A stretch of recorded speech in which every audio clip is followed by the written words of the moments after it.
Šalom in dobrodošli nazaj v oddajo Izrael za Lino. Danes smo prišli v puščavo Arava, da bi poiskali izgubljeno trdnjavo kralja Salomona. Eno največjih arheoloških in bibličnih skrivnosti Izraela, ki skriva veličastnost gradbenih dosežkov kralja Salomona. A hkrati je to tudi dokaz malikovanja, ki se je prikradlo v Izrael. Podrobneje bomo spoznali biblijsko Tamar. Torej, če ste pripravljeni, začnimo.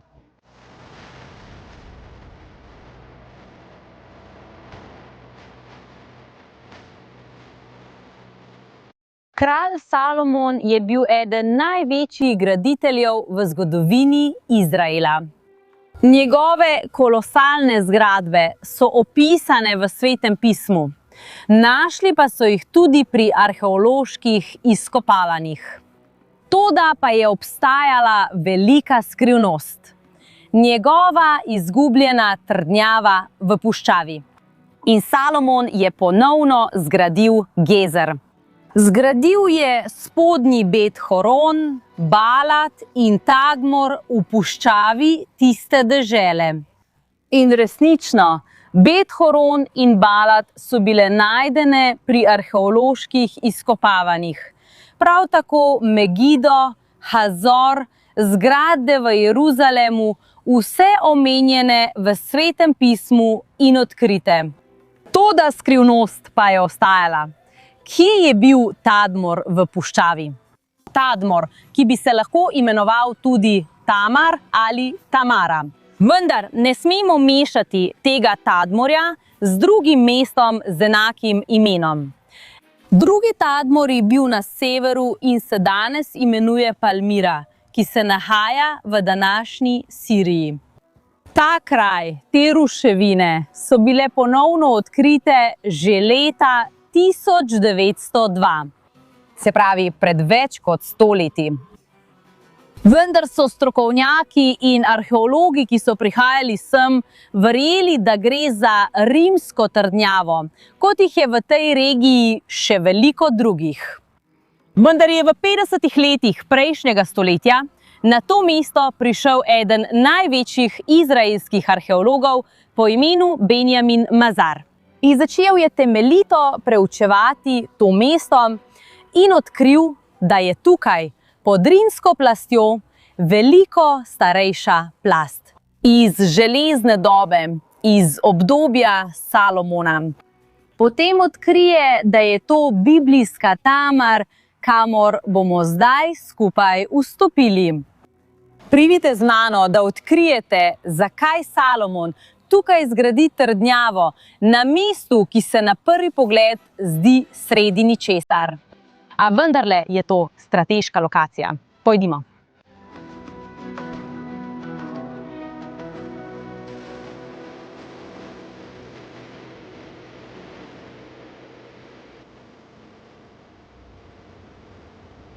Poglejte, kako utrjeno je to mesto. Poglejte ta ogromna vrata. Te zgradbe so izvirne iz železne dobe. Vprašanje je, zakaj sta kralj Salomon in kralji po njem odločili zgraditi tukaj, sredi puščave, trdnjavo. Ta kraj ni naključen, ravno nasprotno. Tukaj je bila meja med kraljestvom Izrael in Edomci. Bili so zgodovinski sovražniki Izraela. Sovraštvo je obstajalo že od časa patriarhov. Če se vrnemo k svetopisemski genealogiji, Jakob je izvor izraelskega ljudstva, Ezau pa je izvor Edomcev. In od takrat naprej je obstajalo to sovraštvo, ki se je resnično spremenilo v oborožen konflikt. Obstaja veliko svetopisemskih odlomkov, ki govorijo o boju in sporu med obema narodoma. Tukaj na zaslonu vam prikazujem samo nekaj primerov. Bila so stoletja konfliktov, bitk in vojn. Vse dokler ni prišel čas kralja Davida. In kralj David uspe premagati Edomite ter osvoji kraljestvo Edom kot svoje vazalno kraljestvo. Tako je bilo tudi v času kralja Salomona. Torej, ko Salomo zgradi to trdnjavo, Edom in Juda nista bila ravno meja, ki bi ločevala dve ozemlji. A vendarle je Salomon poznal zgodovino Edomcev, zgodovino sovraštva in konfliktov. Torej, čeprav so bili njegovi vazali, je zgradil to trdnjavo, da bi nadzoroval Edomce. In obstaja še en gospodarski razlog. Tukaj v bližini Tamarja so potekale velike trgovske poti. In kdor je nadzoroval trgovske poti, je prav tako nadzoroval pobiranje davkov. In to je prinašalo velik dobiček Salomonu. In zadnji razlog, zakaj je Tamar prav tukaj in ne na bližnjem kraju, je ta, da je tukaj eden največjih vodnih izvirov v vsej puščavi Arava. In brez vode ta kraj ne bi mogel obstajati. In zdaj, ko že razumemo, zakaj je bila ta trdnjava zgrajena, vstopimo in jo podrobno spoznajmo, skupaj z vsemi njenimi zgodovinskimi obdobji.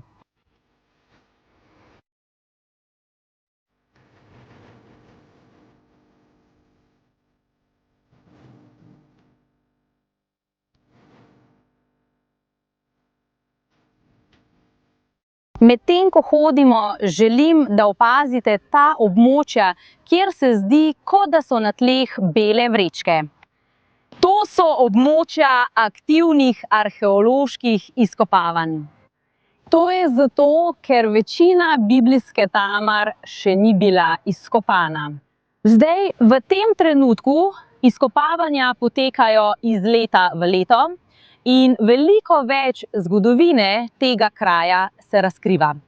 Toda po tem, kar smo že našli, imamo resnično presenetljive najdbe, povezane z več kralji Izraela. Pojdimo.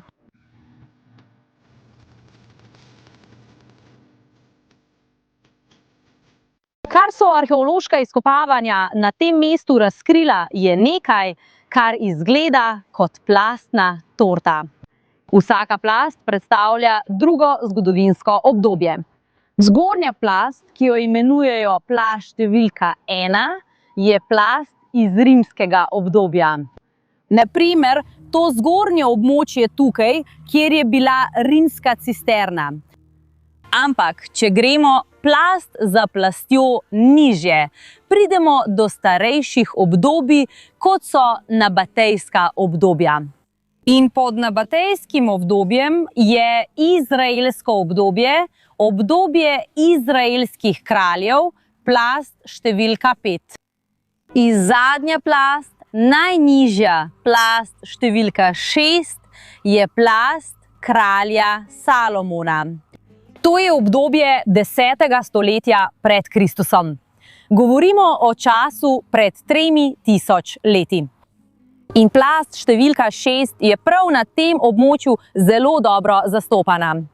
Torej, najnižji del, ki ga tukaj vidimo, je bil zgrajen v času kralja Salomona, da bi zaščitil mejo z Edomom. Trdnjava je bila na svojem vrhuncu velika, 90 krat 90 metrov, kar je impresivna velikost. Še bolj impresivno je, če pomislimo, da smo sredi puščave. To je puščava Arava, ki je večkrat omenjena v Svetem pismu. A vendar se danes o njem malo govori. Toda pa je to čudovita regija, polna svetopisemskih krajev. In puščava Arava je pas, ki se razteza od južnega dela Mrtvega morja do Rdečega morja.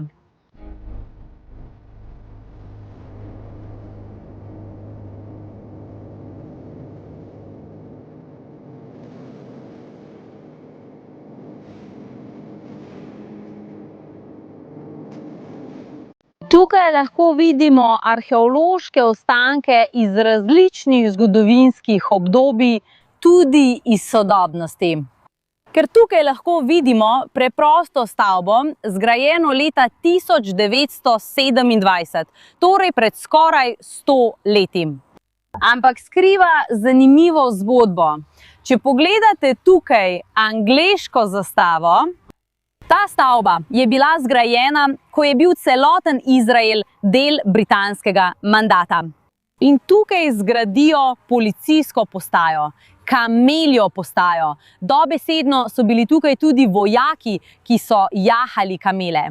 In postaja je bila zgrajena prav na tem mestu, da bi zaščitila trgovske poti in popotnike na poti. Isti razlog, zaradi katerega je Salomon pred 3000 leti tukaj zgradil trdnjavo, je tudi razlog, da so Britanci pred 100 leti tukaj zgradili to policijsko postajo. In takrat so jo imenovali Ein Hatzeva ali Ein Hotzov.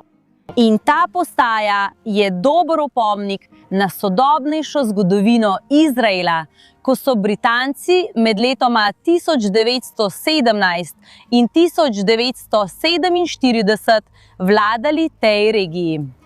In moj edini problem s to policijsko postajo je, da so med njeno gradnjo delavci vzeli kamne iz prvotne trdnjave. Da vzeli so tisočletne kamne in jih nato prekrili z ometom, s tem pa so izbrisali del izvirne zgodovine tega kraja.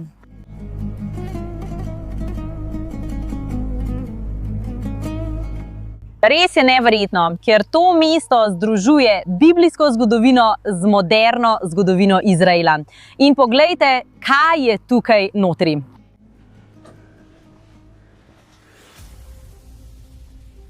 Leta 1948, ko Izrael razglasi svojo neodvisnost, je Tamar nato spremenjena v izraelsko vojaško bazo.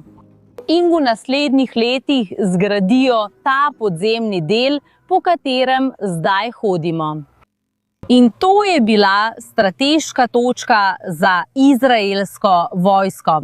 Saj smo tik ob meji z Jordanijo, ki je bila velik sovražnik Izraela. Do mirovnih sporazumov podpisanih v 90-ih letih.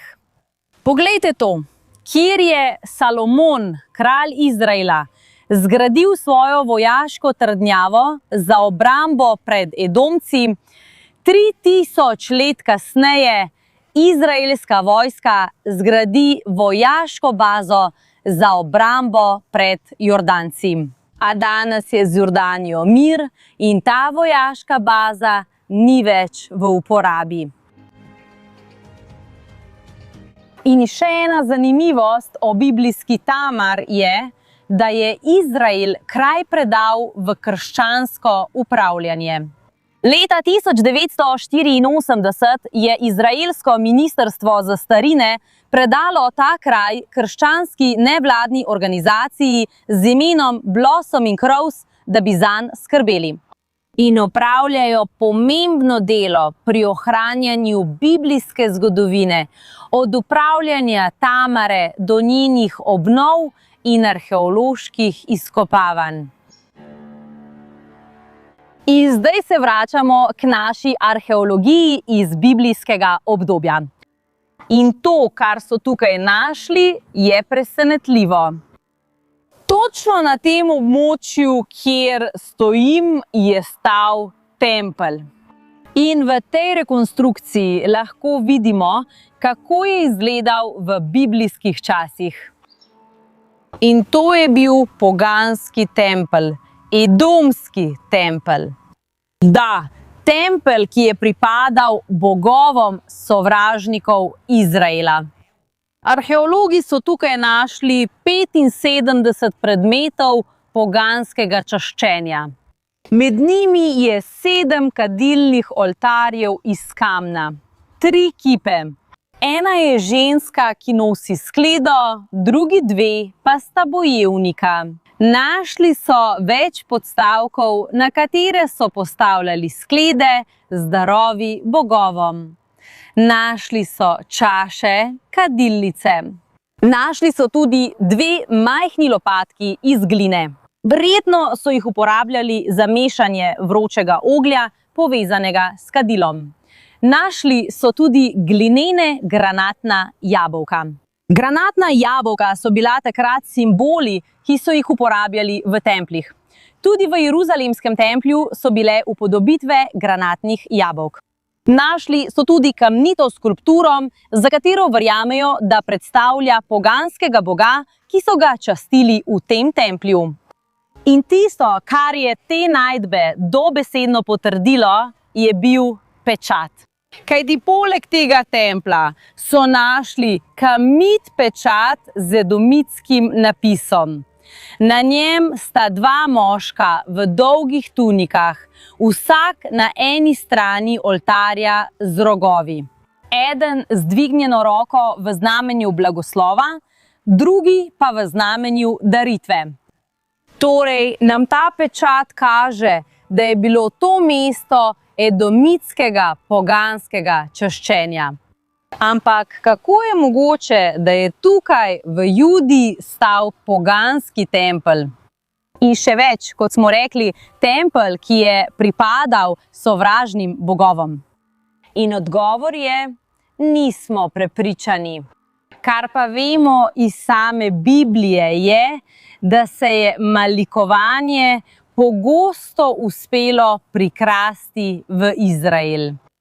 Tako kot v času kralja Salomona, ko je bil že v letih in je bil poročen z številnimi ženskami iz tujih ljudstev, tudi z Edomkami.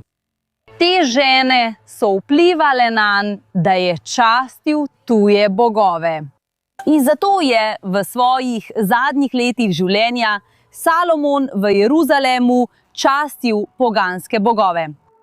Ko je Salomon postajal starejši, so ga njegove žene napeljale, da se je obrnil k drugim bogovom. In njegovo srce ni bilo več popolnoma predano Gospodu, njegovemu Bogu, kot je bilo srce njegovega očeta Davida. Salomon je sledil Astaroti, bogini Sidoncev, in Milkomu, gnusobi Amoncev.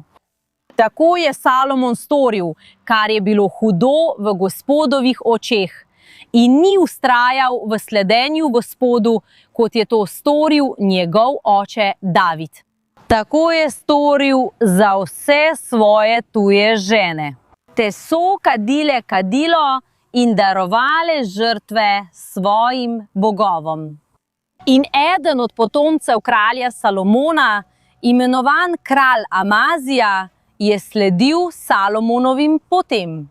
Kajti v drugi kroniški knjigi, poglavje 25, je zapisano, da se je Amazija bojeval in premagal Edomce. In po zmagi je seboj prinesel njihove bogove in jim kadil kadilo. To pomeni, da je imel Amazija zmago v vojni, a je doživel duhovni poraz. Ta tempelj je nastal po kralju Salomonu in kralju Amaziji. Toda je del istega pojava idolopoklonske infiltracije v Izraelu, ki jo pogosto spodbujajo kar sami kralji. Ampak tukaj je še nekaj, kar je zelo pritegnilo pozornost arheologov, kar jih je šokiralo. Ko so našli ta tempelj, je bil uničen, vendar namerno. Kaj to pomeni? To pomeni, da tempelj ni bil uničen med vojno, potresom ali skupaj s preostalim delom mesta. In ja, nekdo je prišel sem, uničil in oskrunil ta malikovalni tempelj. Kako je bilo to storjeno? Ena oseba ali skupina ljudi je prišla sem in odstranila vse oltarje, vse podobe, ki so bile tukaj. Izkopali so jamo, točno tam, kjer stojim. Tukaj so izkopali veliko jamo in vanj vrgli vse tiste podobe, jih razbili do zadnje. In potem so čez vse to položili velike kamne in popolnoma zaprli ta kraj. Hočem reči, to ni bilo narejeno naključno v času vojne ali kaosa.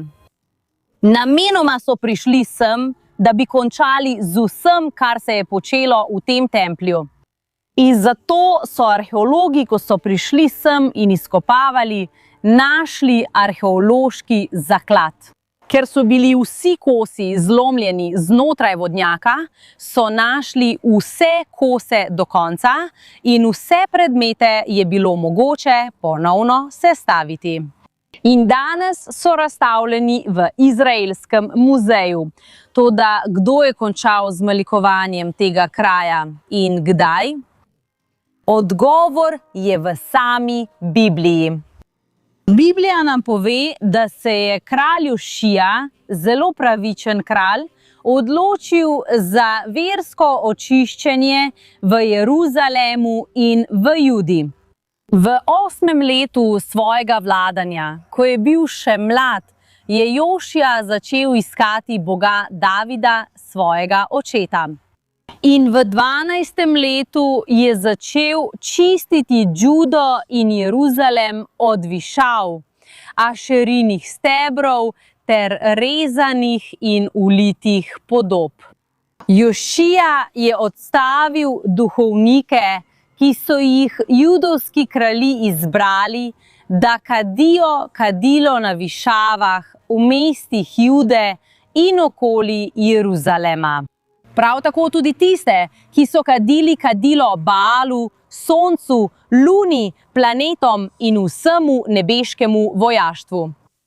Jošija je pripeljal vse duhovnike iz mest Jude in oskrunil višave, na katerih so duhovniki kadili kadilo od Gebe do Beršebe.